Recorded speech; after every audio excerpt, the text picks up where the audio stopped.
மாத்திரமல்ல, நம்முடைய தேவன் வாசம் பண்ணுகிற அந்த பரலோகம் தரித்திரத்தினாலே அது நிறைந்த ஒரு பட்டணம் கிடையவே கிடையாது என்பதை தேவனுடைய பிள்ளைகள் நீங்கள் சத்திய வேதத்திலிருந்து கவனிக்க வேண்டும்.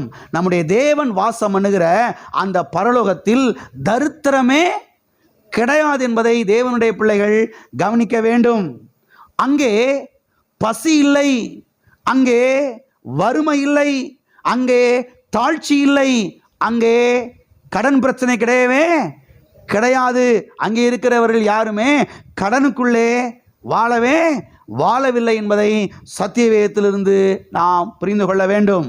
அருமையானவர்களை கவனியுங்கள். நாம் ஆராதிக்கிற நம்முடைய தேவன் அவர் பரலோகத்திலே வாசம் பண்ணுகிறார். பரலோகம் என்பது அது ஒரு பட்டணம். அந்த பட்டணத்திலே தரித்திரமே கிடையாது, வறுமையே கிடையாது, குறைவே கிடையாது, தாழ்ச்சியே கிடையாது. அங்கே யாருமே பட்டினியாவே இல்லை, அங்கே யாருமே கடனுக்குள்ளே கிடையவே கிடையாது. எல்லாரும் என்ன செய்கிறாங்க? நல்லா இருக்கிறாங்க. ஏன் இதெல்லாம் நம்ம பார்க்குறோம் அப்படின்னா, நம்முடைய தேவன் யார் என்பதை அறிந்து கொள்ள வேண்டும். நம்முடைய தேவன் இன்னார் என்று அறிந்து கொள்ள வேண்டும். நம்முடைய தேவன் இன்னார் என்பதை அறிந்து கொள்ளும் பொழுதுதான் நாம் நம்முடைய வாழ்க்கையிலே பொருளாதார விஷயத்திலே ஆசீர்வதிக்கப்பட முடியும். தேவனை அறிகிற அறிவின் மூலமாகத்தான் நம்ம எல்லாவற்றையும் பெற்றுக்கொள்கிறோம். அதனால தான் நம்முடைய தேவன் யார், அவர் வாசம் பண்ணுகிற இடம் எப்படிப்பட்ட இடம் என்பதையெல்லாம் நாம் தெளிவாய் பார்க்க வேண்டியதாய் இருக்கிறது.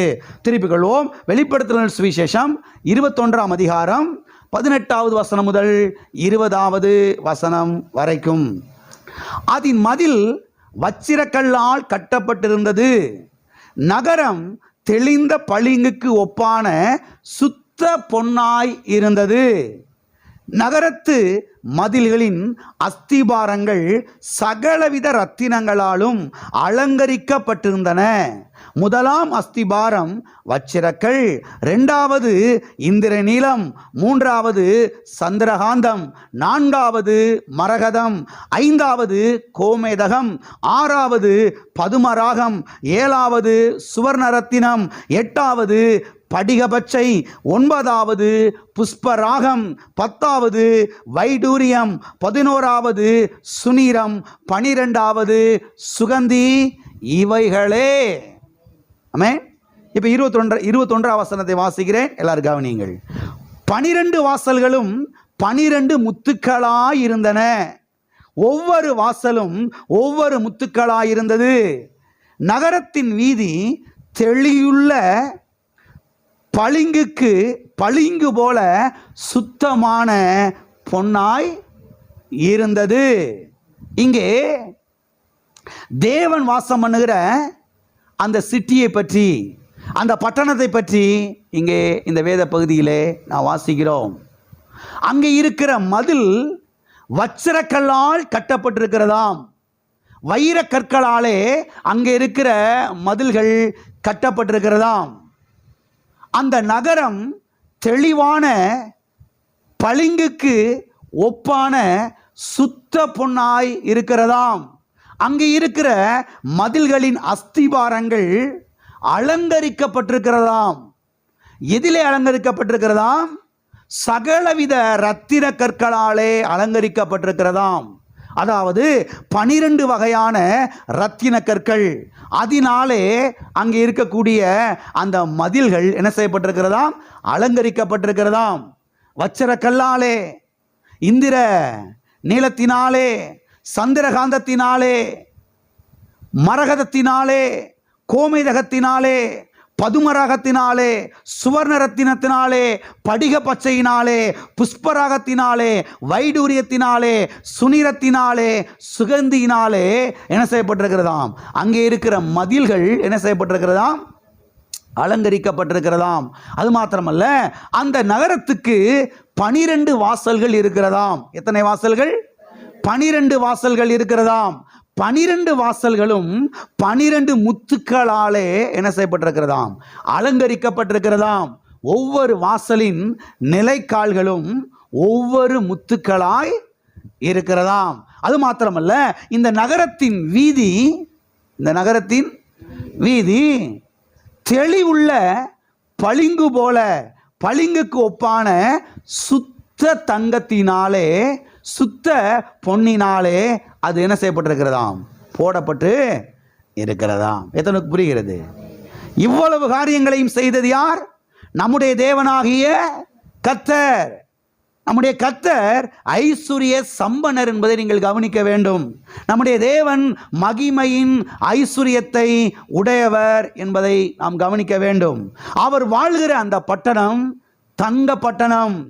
அவர் குடியிருக்கிற அந்த பட்டணம் பொன் பட்டணம். அவர் வாழ்கிற பட்டணம் கூரை குடிசைகளாலே நிறைந்த பட்டணம் கிடையவே கிடையாது. அவர் வாழுகிற பட்டணம் ஒரு சேரி பகுதி கிடையவே கிடையாது. நம்முடைய தேவன் இன்னார் என்று நீங்கள் சத்திய வேதத்திலிருந்து புரிந்து கொள்ளுங்கள். எனவே இவ்வளவு பெரிய ஐஸ்வர்ய சம்பனரை தரித்திரத்தோடு இணைத்து பேச கூடாது. இணைத்து பேசினோம் என்றால் நமக்கு அறிவே இல்லை என்று அர்த்தம். எல்லாம் இருக்கிறீங்களா? தேவனையும் தரித்திரத்தையும் ஒரு பாஸ்டர் இணைத்து பேசுகிறார் என்றால் அந்த பாஸ்டருக்கு சுத்தரவா அடியோடு அறிவே இல்லைன்னு அர்த்தம். தரித்திரத்தையும் நம்முடைய தேவனையும் இணைத்து ஒரு விசுவாசி பேசுகிறார் என்றால் சுத்தரவன் அல்ல, கொஞ்சம் கூட அறிவே இல்லை என்று அர்த்தம். தேவனை குறித்த அறிவில்லை. அவர் கல்வாரி சிலுவையில் என்ன செய்து முடித்திருக்கிறார் என்பதை குறித்த அறிவு கிடையவே கிடையாது என்பதை தெரிந்து கொள்ளுங்கள். இதெல்லாம் நீங்கள் பாருங்க, சத்திய வேதத்திலிருந்து கவனிக்க வேண்டும். தேவன் வாழுகிறார். அந்த பட்டணம் எப்படிப்பட்ட பட்டணம்? அந்த பட்டணம் எப்படிப்பட்ட காரியத்தினாலே அலங்கரிக்கப்பட்டிருக்கிறது? எப்படிப்பட்ட காரியத்தினாலே அந்த பட்டணம் இருக்கிறது என்பதை நீங்கள் சத்திய வேதத்திலிருந்து என்ன செய்ய வேண்டும்? கவனிக்க வேண்டும். கவனித்து தேவன் இன்னார் என்பதை அறிந்து கொள்ள வேண்டும். தேவன் இன்னார் என்பதை அறிந்து கொள்ளும் பொழுதுதான் நம்முடைய வாழ்க்கை ஆசீர்வதிக்கப்படும். ஆமென். ஆசீர்வதிக்கப்படும். அது மாத்திரமல்ல, இங்கே நாம் பார்க்கிறோம் 12 கற்களாலே அங்கே இருக்கிற அந்த அஸ்திபாரங்கள் என்ன செய்யப்பட்டிருக்கிறதாம்? போடப்பட்டிருக்கிறதாம். நம்ம ஊர்ல அஸ்திபாரம் எதில் போடுவாங்க? ஓடகல். என்ன கல்? ஓடகல். எங்கேயாவது யாராவதும் ரத்தின கற்கள் அதனால வானத்தை தோண்டி அஸ்திபாரம் போட்டிருக்கிறத பார்த்துருக்கிறீங்களா? நம்ம ஊர்ல உடகல்ல தானே செய்வாங்க, அஸ்திபாரம் போடுவாங்க. ஆனால் கர்த்தர் பாருங்க 12 வகையான கற்களை வைத்து அஸ்திபாரத்தை செஞ்சிருக்கிறாரு, போட்டிருக்கிறாரு. கர்த்தர் இன்னார் என்பதை அறிந்து கொள்ள வேண்டும். கர்த்தர் இன்னார் என்பதை அறிந்து கொள்ள வேண்டும். அது மாத்திரமல்ல, நம்ம ஊர்ல பாருங்க தேக்கு மரம், மாமரம், படாக் மரம், இதுல தான் இந்த நிலையெல்லாம் செஞ்சு என்ன செய்வாங்க? வைப்பாங்க. எது வைப்பாங்க? நிலையெல்லாம் செஞ்சு வைப்பாங்க. ஆனா கர்த்தர் பாருங்க 12 வகையான ரத்தின கற்களாலே நிலையை செய்து நிலையை மாட்டி வச்சிருக்கிறாரு. எங்க பார்த்துருக்கீங்களா? ரத்தின கற்களால நிலையை செஞ்சு வச்சிருக்கிறத எங்கேயாவது யார் வீட்லையும் பார்த்துருக்கிறீங்களா? எங்கேயாவது ஒரு கோடீஸ்வரர் வீட்டில் ரத்தின கற்களை சின்ன சின்னதாக பொடிசு பொடிசு எங்கேயாவது பீரோக்குள்ள இருந்து செஞ்சுருப்பாங்க. சீக்ரெட் பிளேஸில் ஒழிச்சு வச்சுருப்பாங்க. அங்கே வேணால் பார்க்கலாம். அதுவும் பார்க்க காட்டலாம் செய்ய மாட்டாங்க. ஆனால் பாருங்க, பரலோகத்தில் கர்த்தர் பாருங்க 12 வகையான ரத்தின கற்களாலே நிலையை செஞ்சு 12 வாசல்களுக்கு மாட்டி வச்சிருக்கிறாரு. இவரை போய் தரித்திரத்தோடு இணைத்து பேசினா கொஞ்சமாவதும் அறிவு இருக்கா இல்லையா? எல்லாம் இருக்கிறீங்களா? நம்முடைய தேவன் யார் என்பதை புரிந்து கொள்ளுங்கள். சத்திய வேதத்திலிருந்து நம்முடைய கர்த்தர் யார் என்பதை புரிந்து கொள்ளுங்கள். அது மாத்திரமல்ல, நம்ம ஊர்ல தார்ல தான் ரோடு போட்டிருக்கிறாங்க. எதுல ரோடு போட்டிருக்காங்க? தார்ல தான் ரோடு போட்டிருக்கிறாங்க. ஏன் தார்ல ரோடு போட்டிருக்காங்கன்னா, இருக்கிறதுலையே சீப்பு எது? இருக்கிறதுலையே மலிவு எது? தாரு தான். ஆனால் கர்த்தர் பரலோகத்துல வீதி முழுவதும் சுத்த பொன்னினாலே ரோடு போட்டிருக்கிறாரு. இன்னைக்கு மனுஷன் 1 கிராம வாங்குறதுக்கு அவன் படுற பாடு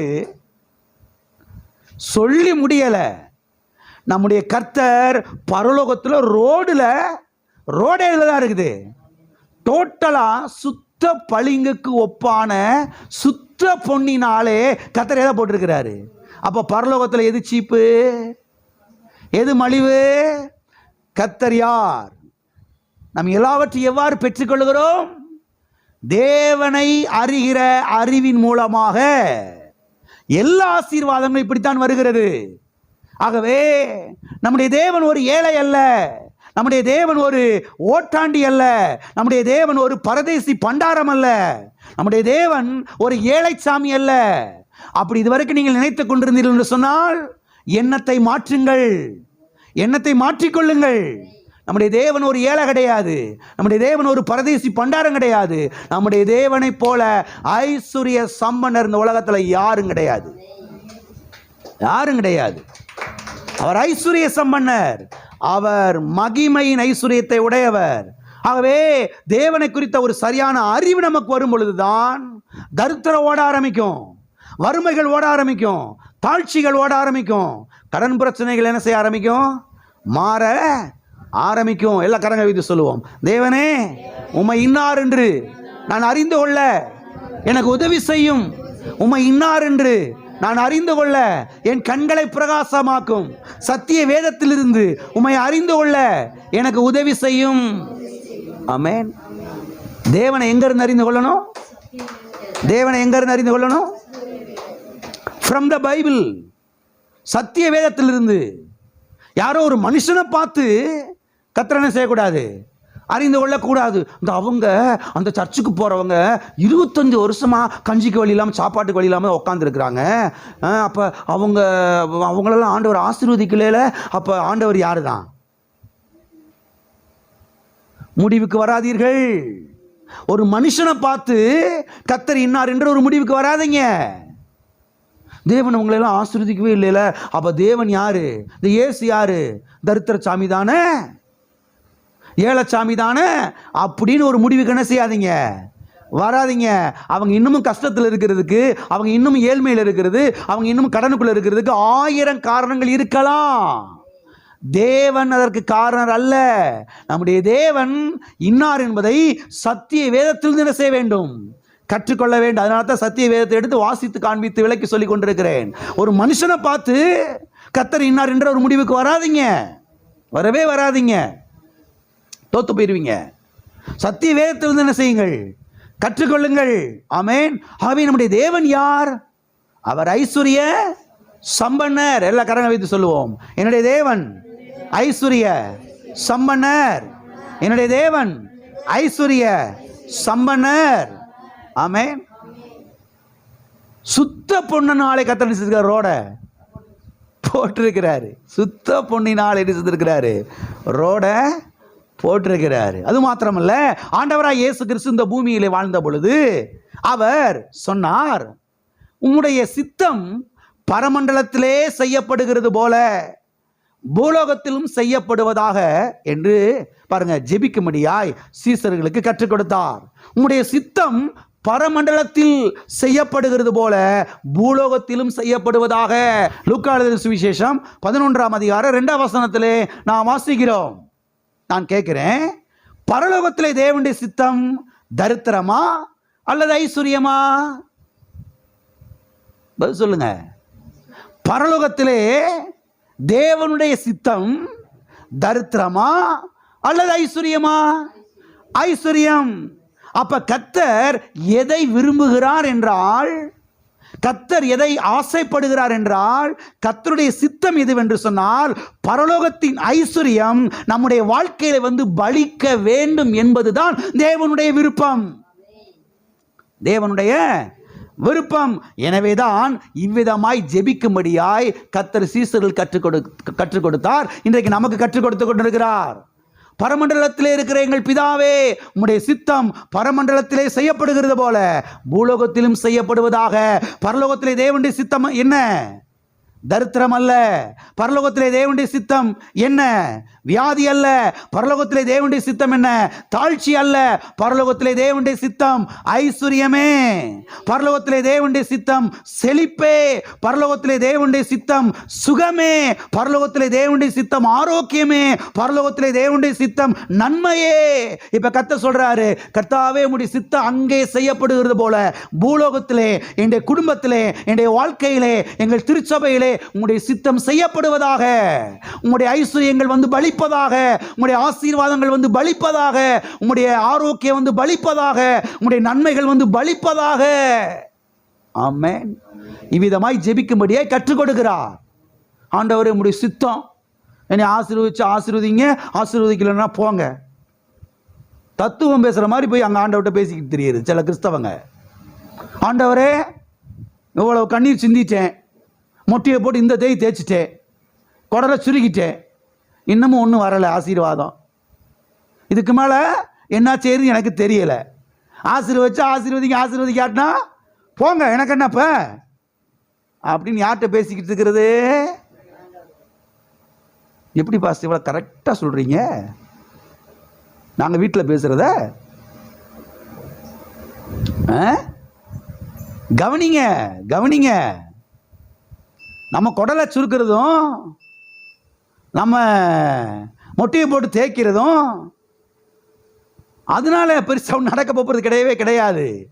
தேவனை குறித்த அறிவு, தேவனை குறித்த அறிவு, தேவனை குறித்த வெளிச்சம், தேவனை குறித்த வெளிப்பாடு, இதை பெற்றுக்கொள்ளும் பொழுதுதான் நாம் என்ன செய்ய முடியும்?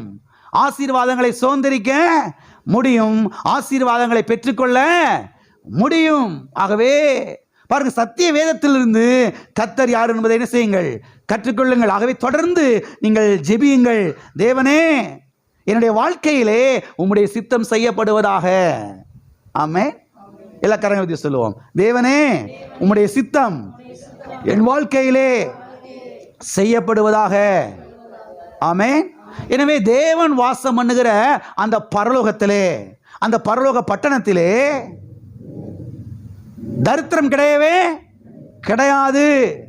தரித்திரம் கிடையவே கிடையாது.